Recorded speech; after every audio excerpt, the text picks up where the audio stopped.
After more than 2 weeks on the eve of defaulting on its debt, the federal government has reopened, and furloughed workers have been promised back pay for the time they were laid off.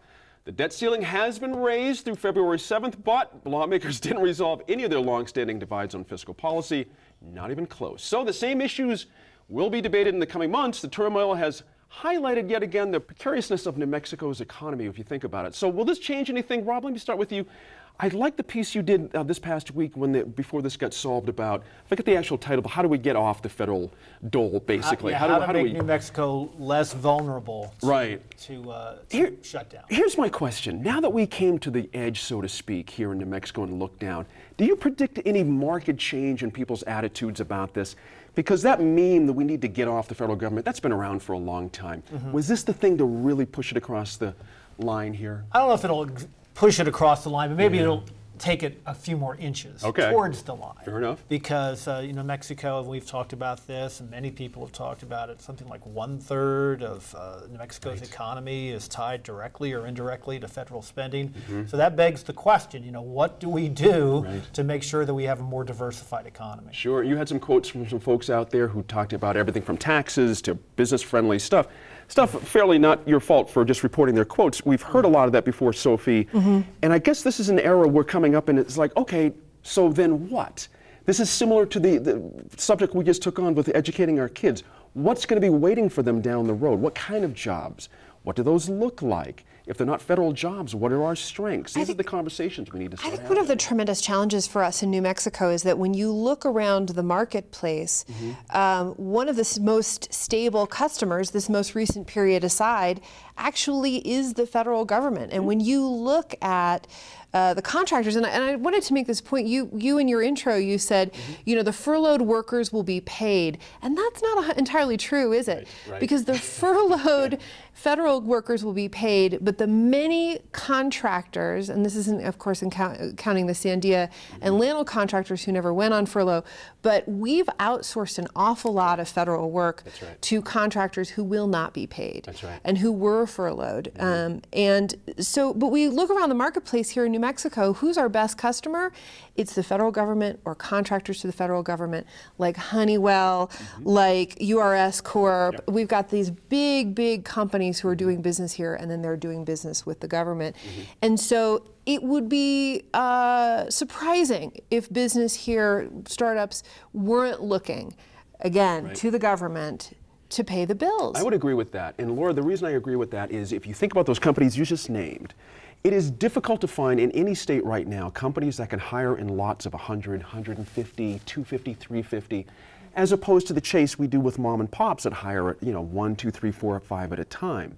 So that begs the question, is it really possible to attract those kind of business footprints without some connection to the federal government at all in their business? You see what I mean? It's a tricky one. I don't think it is possible, and I also think it's worth looking at contractors versus federal workers.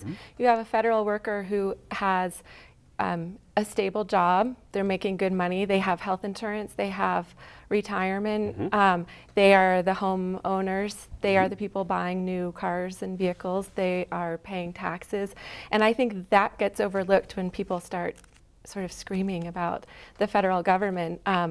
Those are stable, tax-paying community members.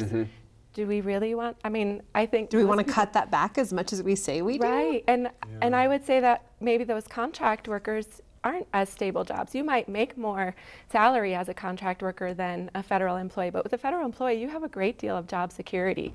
And you have retirement, something that's not so common these days. Right, exactly. Well, interestingly, Steve, the point you guys are making really came home to me with the 290 contractors who were furloughed from Landell that were doing the transuranic waste work and all the stuff we've had from floods and fires.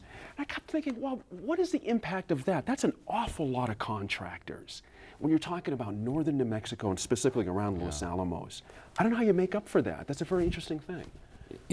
I mean, it seems to me that you go back to the fundamentals of what makes an economy go. And you can't really, it goes back to our first topic, education. It goes back to infrastructure. It goes back to what businesses, this is in Rob's article actually, it goes to what business people are concerned about. And personally, I would rather see, targeted incentives to businesses to come in rather than these general corporate tax cuts. I think that's a much more efficient way of doing it. You know, promising a business a certain amount of an incentive if they stay, having clawbacks if they don't stay. I think that's a much more efficient way, and maybe we can make a difference, but it's, to your basic point, it's a long haul. Right. I don't think we should expect a quick result. Sure, sure. And that also means, Sophie, what economic development folks have to do here is that's forecast. You know, what's coming up on the global economy and how do we fit in it? And we've had our ups and downs on this. If you think back to chip making and other things we've had over the years. Space travel. You know, space travel, reality shows, you know. Yes. So that stability Steve's talking about is a difficulty. So are we just going to be a bunch of entrepreneurs here just at risk to everything all the time? And, I don't think that that's necessarily the case. I mean, certainly New Mexico has benefited from some stability through government work. I can forecast this. We're not going to have a whole lot of stability through January as people look to that. And that's going to be on our personal checkbooks. I don't know if that qualifies as a forecast. In our personal checkbooks, I think that people are going to be really cautious with how they spend. That's going to hit our market hard. That's right. Doesn't have to be a zero-sum game, though. Okay, that's a good point, too. I'm glad you got that in. Just ahead, we look at the controversy over states' new rules on copper mining and the push to overturn it.